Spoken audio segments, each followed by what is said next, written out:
Good evening and welcome to our high school football edition of Game Night. We begin in District 16-5A, a title on the line in Leander. The Lions have played great in district play after a tough non-district, taking on the 10th-ranked team in the state, undefeated Westwood. And Westwood is led by Ben Johnson, and Johnson finds his way into the end zone.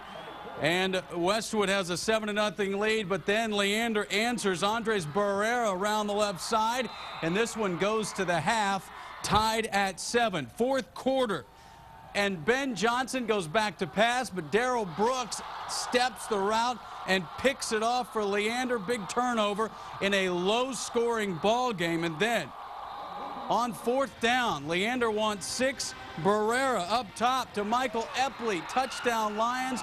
Westwood still with a chance. Inside of 30 seconds to go. Fourth down, and Johnson rolling, looking to get to overtime. And it's incomplete. Leander claims a piece of the district title at worst with a 14-7 victory. We stay in 16-5A, off to Dragon Stadium. Layla, what a ball game, Round Rock in Pflugerville. Roger, to say this was a barn burner was an understatement. I think it was a barn burner with some extra ethanol. Round Rock in a win-and-you're-in situation as they're playing Pflugerville. Round Rock already in. Pflugerville, though, hoping to beat Round Rock in our KBVO big game of the week. And let's start this one in the fourth quarter, if you can believe that. Garrett Gertz, as Round Rock is driving, launches and finds a wide-open Austin Curley. And he just heads to the house. 74 yards on the pass and catch. We are tied at 35. So this one was far from over. Pflugerville driving with 30 seconds left. Third and goal from the 1. Jamari Love fumbles. David Bollendran recovers for Round Rock. We go to overtime, tied at 35. So in overtime, it is Pflugerville striking first. Elvin Iloka comes down with the first one for Pflugerville. Then they would take a 42-35 lead, but then it's Round Rock's turn. Gertz took Curley, 42-41. They have to convert. So they decide to go for the win.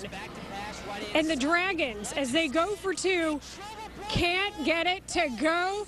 Pflugerville wins the barn burner, 42-41. The Panthers were in the playoffs. They earned that playoff berth. How important was that conversion? 3 teams' lives depended on it. Stony Point, who was idle this week, is now eliminated from playoff contention. Georgetown eliminated from playoff contention.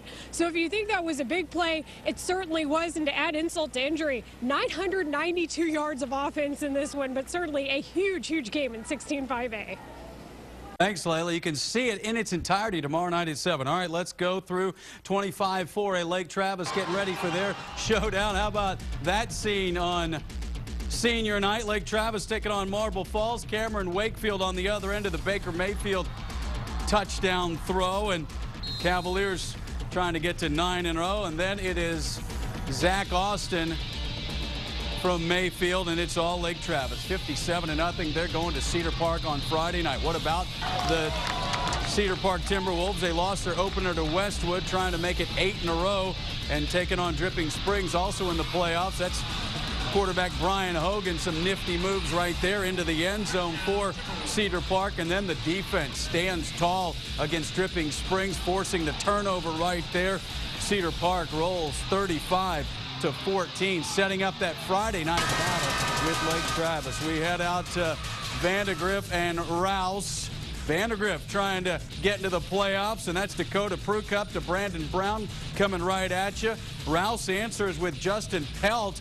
Pelt keeps it on the read, and he's into the end zone. Rouse looking for their first district win, but it's not enough as Prukup would score for Vandegrift, and they roll 42-28 to get their second district win, 6th win overall. Let's go to District 16-4A. Hendrickson looking for the outright title and staying undefeated in district. It was all Hendrickson early against Manor, led by DeJon Johnson, and then Manor mounts a furious comeback, and right now 46-43.